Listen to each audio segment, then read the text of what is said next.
അതിലെ ഏറ്റവും പ്രധാനപ്പെട്ട വാർത്ത എന്ന് പറയുന്നത് ഈ കൊച്ചി തീരത്ത് ചെരിഞ്ഞ കപ്പലുമായി ബന്ധപ്പെട്ടായിരുന്നു. അതിന്റെ അപ്ഡേറ്റ്സുകൾ എന്തൊക്കെയാണ് വന്നത് നോക്കാം. അതിൽ നിന്ന് കണ്ടെയ്നറുകൾ ഉടൻ മാറ്റി തുടങ്ങും. നേവിയുടെയും കോസ്റ്റ് ഗാർഡിന്റെയും 3 കപ്പലുകളും ഒരു വിമാനവുമാണ് രക്ഷാപ്രവർത്തനവുമായി രംഗത്തുള്ളത്. ക്യാപ്റ്റൻ ഉൾപ്പെടെ 3 പേർ MSC എൽസയിൽ തുടരുകയാണ്. കണ്ടെയ്നർ കേരളത്തിന്റെ തീരത്തേക്ക് ഒഴുകിയെത്താനുള്ള സാധ്യതയുള്ളതിനാൽ തീരപ്രദേശങ്ങളിൽ കഴിയുന്നവർക്ക് ജാഗ്രതാ നിർദ്ദേശം നൽകിയിട്ടുണ്ട്. എന്തായാലും വിശദമായി തന്നെ കാര്യങ്ങൾ നോക്കാം. കൊച്ചിയിൽ നിന്ന് അഹമ്മദ് മുജ്തബയും ആലപ്പുഴയിൽ നിന്ന് ഷൈജുവും വിവരങ്ങൾ നൽകാനായി ചേരുന്നുണ്ട്. ആദ്യം മുജ്തബയിലേക്കാണ്. മുജ്തബ, രക്ഷാപ്രവർത്തനവുമായി ബന്ധപ്പെട്ട കാര്യങ്ങളാണ് ആദ്യം അറിയേണ്ടത്. എന്തൊക്കെ തരത്തിലുള്ള, അതായത് ഹെലികോപ്റ്റർ അടക്കമുള്ള സംവിധാനങ്ങളുണ്ട്. 3 പേർ അതിൽ തന്നെ തുടരുന്ന ഒരു സാഹചര്യത്തിൽ അവരെ ഇന്നിപ്പോൾ പുറത്തേക്ക് കൊണ്ടുവരാനുള്ള ശ്രമങ്ങളായിരിക്കുമോ ഉണ്ടാവുക? ആദ്യം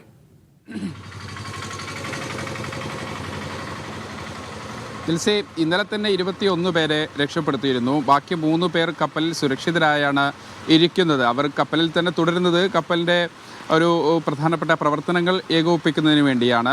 അതായത് ക്യാപ്റ്റൻ, അതോടൊപ്പം തന്നെ പ്രധാനപ്പെട്ട എഞ്ചിനീയർ ഉൾപ്പെടെയുള്ള ആളുകളാണ് ഇപ്പോൾ 3 പേരായി കപ്പലിൽ തുടരുന്നത്. സ്വാഭാവികമായും കപ്പലിൻ്റെ പ്രവർത്തനങ്ങൾ നിയന്ത്രിക്കേണ്ടതുണ്ട്. എന്തായാലും അതുമായി ബന്ധപ്പെട്ട് ആശങ്കപ്പെടേണ്ട സാഹചര്യം ഒഴിഞ്ഞു. രക്ഷാദൗത്യം ഏറെക്കുറെ പൂർത്തിയായി എന്നതുൾപ്പെടെയുള്ള കാര്യങ്ങളാണ് ഇന്നലെ തന്നെ കോസ്റ്റ് ഗാർഡും അതോടൊപ്പം തന്നെ നേവിയും ഒക്കെ അറിയിച്ചിരുന്നത്. നേവിയുടെ ഒരു ഡ്രോണിയർ വിമാനവും അതോടൊപ്പം തന്നെ ഒരു കപ്പലും, ഒപ്പം തന്നെ മറ്റു 2 കപ്പലുകൾ, കോസ്റ്റ് ഗാർഡിൻ്റെ 2 കപ്പലുകൾ, ഇവ ഇപ്പോഴും കടലിൽ തന്നെ നിരീക്ഷണം തുടരുകയാണ്. ഈ കപ്പലിനടുത്തായി ഈ 3 പേർ കപ്പലിലുള്ളത് കൊണ്ട് തന്നെ കപ്പലിൻ്റെ തൽസ്ഥിതി വിവരങ്ങൾ അറിയാനും അതോടൊപ്പം തന്നെ എന്തെങ്കിലും അത്യാവശ്യ ഘട്ടം വന്നാൽ രക്ഷാപ്രവർത്തനം ഏകോപിപ്പിക്കേണ്ടതും ഒക്കെ സാധ്യത കൂടി കണക്കിലെടുത്തുകൊണ്ട് അത് കപ്പലിനടുത്ത് തന്നെ ഈ 2 വിഭാഗവും, നേവിയും അതോടൊപ്പം തന്നെ കോസ്റ്റ് ഗാർഡും തുടരുന്നുണ്ട്.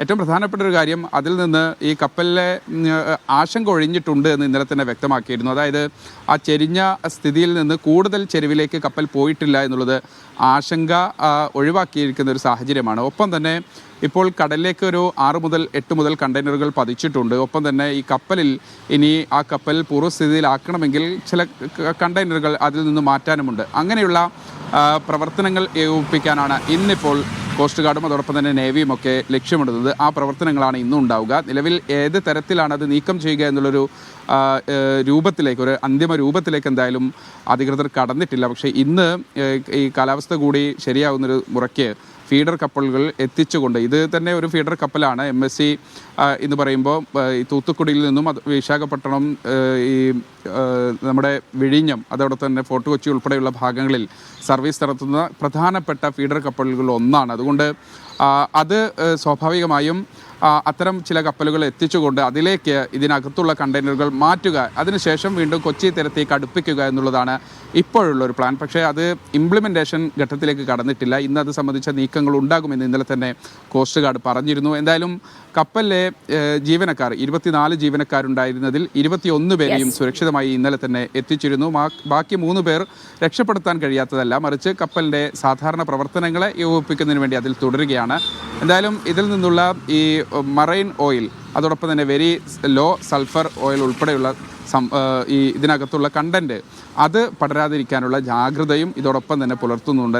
തീർച്ചയായിട്ടും എന്തായാലും രക്ഷാദൗത്യം പുരോഗമിക്കുന്നുണ്ട് എന്നുള്ള വിവരങ്ങൾ തന്നെയാണ് വരുന്നത്. നിലവിൽ ആശങ്കപ്പെടേണ്ട സാഹചര്യമില്ല. 3 പേർ ഇപ്പോൾ കപ്പലിൽ തുടരുന്നുണ്ട്, ക്യാപ്റ്റൻ ഉൾപ്പെടെ. കപ്പലിന്റെ പ്രവർത്തനങ്ങളൊക്കെ നിയന്ത്രിക്കാനായിട്ട് ഇനിയിപ്പോൾ കണ്ടെയ്നറുകൾ കൂടി സുരക്ഷിതമായി മാറ്റുക എന്നുള്ള ഒരു തരത്തിലുള്ള ദൗത്യമാണ് നേവിയും കോസ്റ്റ് ഗാർഡും ഒക്കെ ചെയ്തുകൊണ്ടിരിക്കുന്നത്. അതിനൊപ്പം തന്നെ മറ്റൊരു മുന്നറിയിപ്പ് നൽകുന്നത്, ഈ കണ്ടെയ്നർ കേരളത്തിന്റെ തീരത്തേക്കൊക്കെ ഒഴുകിയെത്താനുള്ള ഒരു സാധ്യത കൂടി പറയുന്നുണ്ട്. അപ്പോൾ തീരപ്രദേശങ്ങളിൽ കഴിയുന്നവർക്ക് ഇതുമായൊരു ജാഗ്രതാ നിർദ്ദേശം നൽകിയിട്ടുണ്ട്.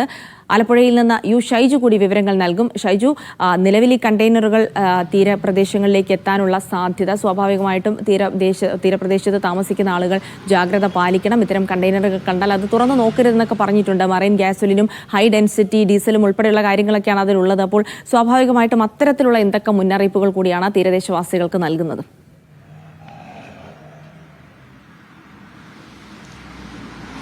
ജിൽസി, അതായത് ഈ കപ്പലിലുള്ള കണ്ടെയ്നറുകളിൽ ഏതാണ്ട് 10ഓളം കണ്ടെയ്നറുകൾ കപ്പലിൽ നിന്ന് തെറിച്ച് കടലിലേക്ക് വീണിട്ടുണ്ട്. ഇത് കടലിൽ ഒഴുകി നടക്കുന്നു എന്ന ഒരു കണ്ടെത്തലാണ് അധികൃതരുടെ ശ്രദ്ധയിൽപ്പെട്ടിട്ടുള്ളത്. അതുകൊണ്ട് തന്നെ ഇത് കേരളത്തിന്റെ വിവിധ തരത്തിലുള്ള തീരപ്രദേശങ്ങളിൽ ഇത് വന്നടിയാനുള്ള ഒരു സാധ്യതയാണ് കണക്കിലാക്കുന്നത്. അതിൽ ഏറ്റവും പ്രധാനപ്പെട്ടത് തൃശൂർ, ആലപ്പുഴ, കൊല്ലം തീരങ്ങളിലാണ് സാധ്യത കൂടുതൽ എന്ന ഒരു മുന്നറിയിപ്പാണ് നൽകിയിട്ടുള്ളത്. കാരണം ഇതിൽ നേരത്തെ ജിൽസി സൂചിപ്പിച്ചതുപോലെയുള്ള അപകടകരമായ ഇന്ധനം ഇന്ധനം ഉണ്ട് എന്നതാണ്.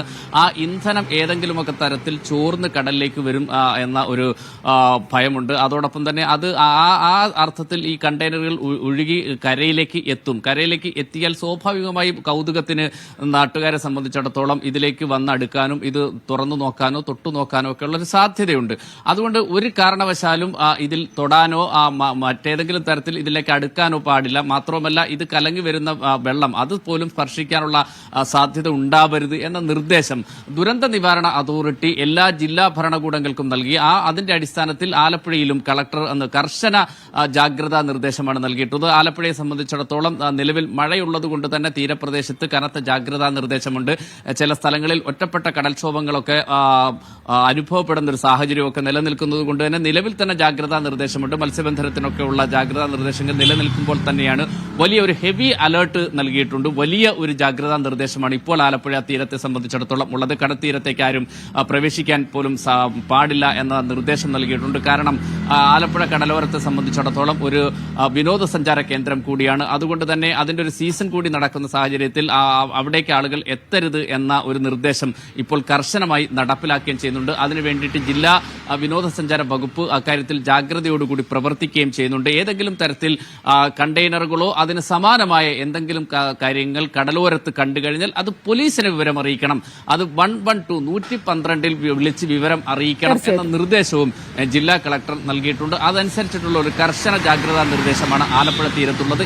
ഇതേ ജാഗ്രതാ നിർദ്ദേശം തൃശൂർ, കൊല്ലം, തിരുവനന്തപുരം ഭാഗങ്ങളിലും നൽകിയിട്ടുണ്ട് എന്നാണ് നമുക്ക് മനസ്സിലാക്കാൻ കഴിയുന്നത്. ഏതായാലും തീരപ്രദേശത്ത് ഈ കണ്ടെയ്നറുകളോ കണ്ടെയ്നറുകളിലുള്ള ഗുഡ്സ് ഐറ്റംസ് ഏതെങ്കിലും കാര്യങ്ങൾ കരയ്ക്കടിയാനുള്ള സാധ്യതയുണ്ട്. അതുകൊണ്ട് കൗതുകത്തിനായി പോലും ആരും അടുത്തേക്ക് പോകരുത് എന്ന നിർദ്ദേശമാണ് ജനങ്ങൾക്ക് നൽകിയിട്ടുള്ളത്. ജിൽസി.